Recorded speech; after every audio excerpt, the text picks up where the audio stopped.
Does the war in Iran have anything to do with core inflation? Or you can't answer that, or no. either, or are we precluded from asking that? Well, I'm not sure what the question is. Let me make it as simple as I can. Does the war in Iran? How hard is it for a government official to admit reality? When John Larson looked the Treasury Secretary in the eye and asked, "Are we at war?" he expected a simple yes or no. Instead, he got a masterclass in political spin. In this video, you'll see Scott Bessent frantically dodge the question, pass the buck, and try to convince Americans that their lives are better because of core inflation, even as gas prices explode and troops are sent into battle. The disconnect from reality is so severe, it causes Larson to absolutely lose his temper on camera. We break down every infuriating second of this showdown. Make sure you watch until the end, because the Secretary's final reaction tells you everything you need to know. If you value this kind of hard-hitting coverage, become a channel member by hitting the join button below.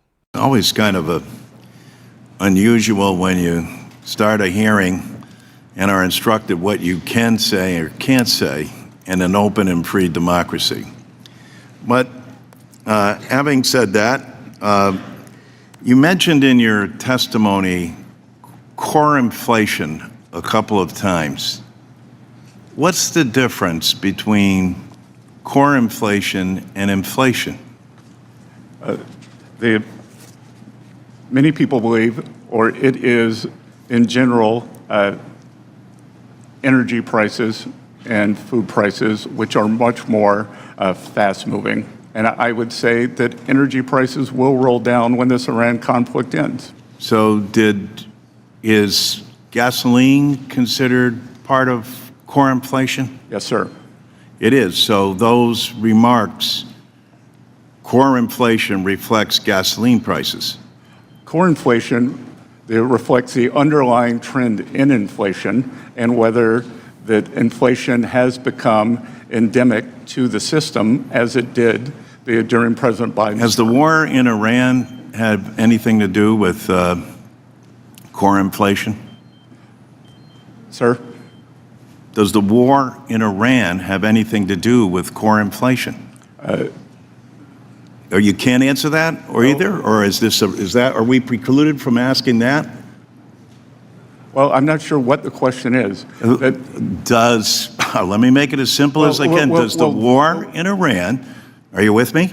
Does the war in Iran thus far, have witnessed the rise in gas prices as it caused? Well, again, that is the regular inflation, and gas prices have gone up, which I believe will be temporary. Gas prices have gone up, but you believe they're temporary. Core inflation has dropped 0.5% since President Trump came to office. Geez, you know, when I'm home in my district, I'm going to just tell those people, geez, you know what? You've missed this whole thing. Don't you understand core inflation? You guys are better off. I mean, these gas prices, I don't know what you people are thinking out there. For God's sake, you know, you should be doing cartwheels in the street over the price of gas. So what is the administration's plan to lower gas prices? We've taken the many. Are you in favor of eliminating the gas tax? We have moved to. Are you in favor of eliminating the gas tax? We would like to work. Are you able to answer that, or is that not answered? Well, if I'm not interrupted, I can, Congressman. Well, I'm waiting for your answer. We have asked Congress to move to eliminate the gas tax. That is done through statute. You have moved that. So you're in favor of eliminating the gas tax? We have asked for that. So we can join bipartisanly today because you're in favor of it to eliminate the gas tax? Again, the White House has asked for it, sir. They have? Why isn't it before the committee for a vote? I don't run the agenda. Well, it's good to hear that we're in favor of something that we can work on bipartisanly that will help relieve people who need it the most. Forgive me, but people in my district aren't doing cartwheels over this economy. They haven't seen the impact that you claim that they're all receiving. People hear a lot of rhetoric, et cetera, but that doesn't pay their grocery bills. That doesn't pay their heating costs. That doesn't put fuel in their tanks. That doesn't help them get through the day-to-day grind of their lives. And so coming here and filling us with platitude and telling us how grateful we should be to the Trump administration for everything that it's done, Well, Congressman, is this war responsible for any of this? Congressman, food at home is up 2.5% since President Trump took office. Are we at war currently? Which is twice. Are we at It's up war twice that much currently? every year under the Biden administration. Are we at war currently? That the conflict has been halted. The conflict has been halted. So we're not at war. So our military is not involved. We're not at war. Again, if you would like for me to call the Secretary of War, I can ask. I'm the Secretary So of as part of the Treasury. administration and as part of this, we're not at war. How in God's name, if we can't answer any questions at all, and I don't know, maybe there were some special orders where we're not allowed to these questions or not, we ought to make that clear. Are we at war or not? I'm asking as relation to the cost of going up for oil and gas. That hasn't risen. Has it risen because of the war? It did rise because of the conflict, yes, sir. The conflict. So that's what we call it.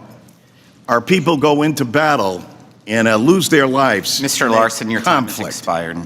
Let us be absolutely unequivocally clear about the chilling reality that Representative John Larson just exposed on the floor of the United States Congress, stripping away the carefully curated illusions of the current administration. What we witnessed was not just another routine oversight hearing, but a masterclass in exposing the widening, dangerous chasm between the ivory towers of Washington, D.C. line and the harsh, unforgiving realities facing the American dinner table. Before our very eyes, the Treasury Secretary of the United States stood under oath and fundamentally refused to acknowledge two basic, inescapable truths. First, that gas prices are actively choking American families, specifically because of the ongoing war in Iran. And second, in a moment of sheer, mind-boggling audacity, that the United States is even at war at all. Instead of offering genuine accountability or empathy, the Secretary chose to hide behind the sterile academic shield of core inflation. He looked into the cameras and essentially told suffering, financially exhausted Americans that they should be grateful for the administration's economic stewardship. But John Larson was absolutely not having it. Approaching this hearing not just as a seasoned politician, but with the incisive clarity of a former history teacher and a man who intimately understands the daily plight of working-class families, Larson methodically dismantled the Treasury Secretary's rehearsed talking points. Larson knows that his constituents in Connecticut, and indeed everyday citizens across the entire country, are not exactly doing cartwheels in the streets over the state of this economy. They're sitting at their kitchen tables late at night, agonizing over skyrocketing grocery bills, dreading their impending winter heating costs, and watching with a sense of helpless panic as the numbers on the gas pump spin completely out of control. So, when Secretary Bessent attempted to placate the committee room with economic abstractions, Larson cut straight through the deafening noise, beginning his counteroffensive on the battleground of economics. Secretary Bessent repeatedly, almost mechanically, invoked the term core inflation to argue that the administration's policies are working and that Americans are, on paper at least, better off. It is a classic, deeply cynical, bureaucratic maneuver. If the harsh reality doesn't fit your polished narrative, simply change the metrics you use to measure it. But Larson set a trap with a brilliantly precise question, asking what the exact difference is between core inflation and regular inflation. Bessent's own hesitant answer ended up revealing the entire dodge, as he was forced to admit on the record that core inflation deliberately excludes the most volatile, fast-moving economic categories. And what exactly are those excluded categories? They are energy and food. And the absolute audacity of this admission cannot be overstated. The administration is proudly pointing to an economic metric that intentionally erases the exact two things that are suffocating American families the most right now. It conveniently excludes the price of the eggs, milk, and bread you buy to feed your children. And it completely ignores the agonizing price of the gasoline you desperately need just to drive to the job that barely pays for those groceries in the first place.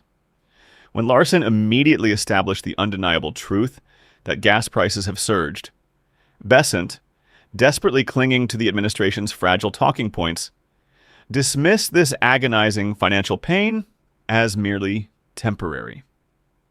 This is exactly where Larson's trademark sarcasm landed with the devastating force of a sledgehammer. He looked dead center at the secretary and dryly remarked that when he goes back home to his district, he'll be sure to tell his struggling constituents that they've simply missed the whole picture, that they should be outside right now, doing joyful cartwheels in the street over the fantastic price of gas. It was a brilliantly effective use of mockery, highlighting the sheer, insulting absurdity of telling working people to ignore the undeniable evidence of their own empty wallets. Having thoroughly exposed this economic shell game, Larson immediately pivoted to a desperately needed, highly practical solution: the gas tax. If prices are genuinely crippling the American public, surely the federal government can offer immediate, tangible relief at the pump. Larson looked at the secretary and asked a direct, unvarnished question regarding whether the administration is in favor of eliminating the gas tax. What followed was a masterclass in political evasion, with Bessent dodging, deflecting, and attempting to run out the clock, rather than give a straight, honest answer to the American people.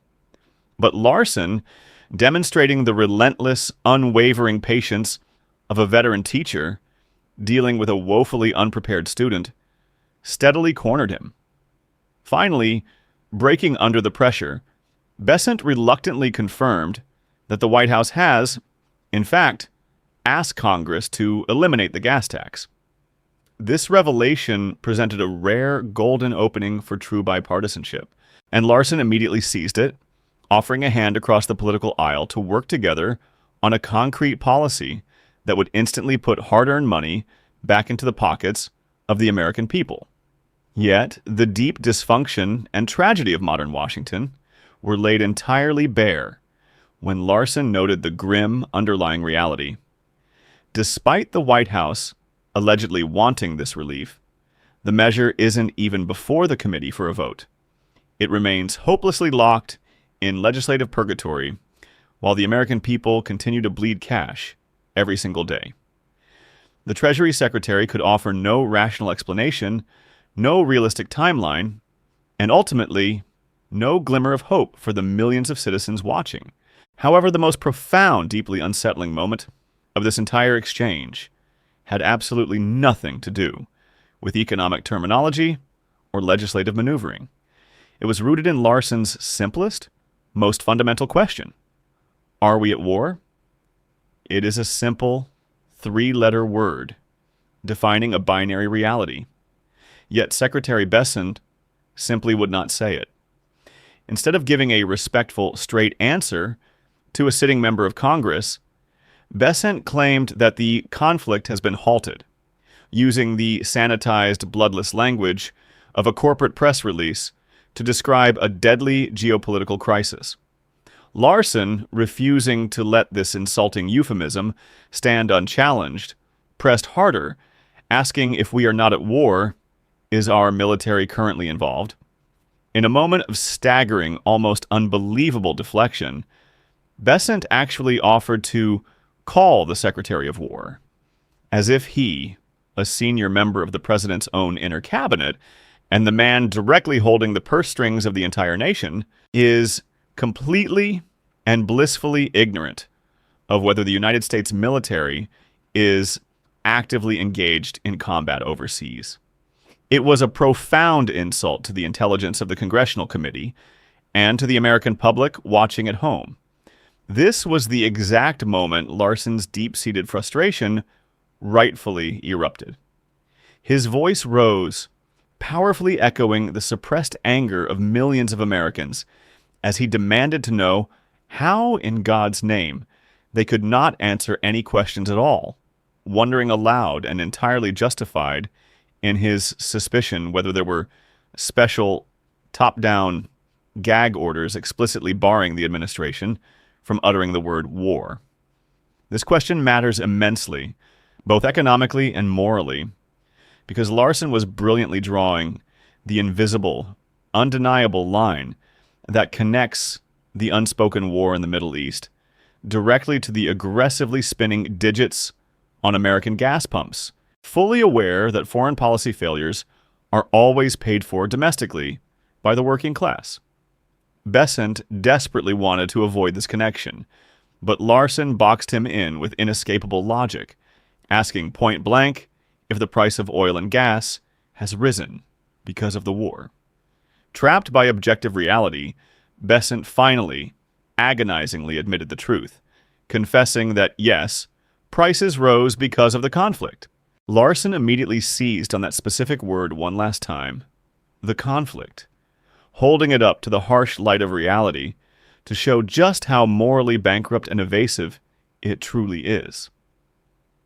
"So that's what we call it," Larson observed, the heavy, somber weight of the moment settling over the entire room.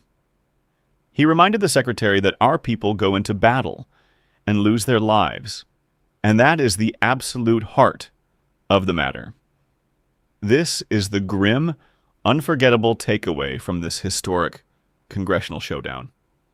We have a Treasury Secretary so entirely consumed by protecting the administration's fragile political narrative that he absolutely refuses to use the word war, even as American service members are deployed, even as they risk everything on foreign soil, and even as American families pay the crushing daily economic cost at the pump. The administration apparently expects the public to quietly sacrifice their financial stability. For a military engagement, the government won't even grant the dignity of acknowledging by its true name. But John Larson, the history teacher from Connecticut, flat out refused to let bureaucratic, sterilized language disguise the bloody truth. He demanded that history be recorded accurately, that the immense sacrifices of the military be named aloud, and that the severe financial pain of the working class be validated on the congressional record. It was a rare, raw, and incredibly powerful moment of unvarnished truth in a city entirely built on spin and deception. If you appreciate leaders who possess the courage to cut through the endless political noise and demand the absolute truth from those in power, you need to stay informed and stay connected with us. We are relentlessly blowing the lid off the vital stories the mainstream media completely refuses to cover. And we are incredibly close to hitting a massive milestone for this channel. Hit that subscribe button right now to help us cross the 100,000 subscriber mark and join a rapidly growing community that values hard-hitting, honest, and uncompromising analysis. Let your voice be heard by dropping your thoughts in the comments below on whether the Treasury Secretary was intentionally dodging or simply following strict administration orders, because I read every single one, and this is a conversation America desperately needs to have.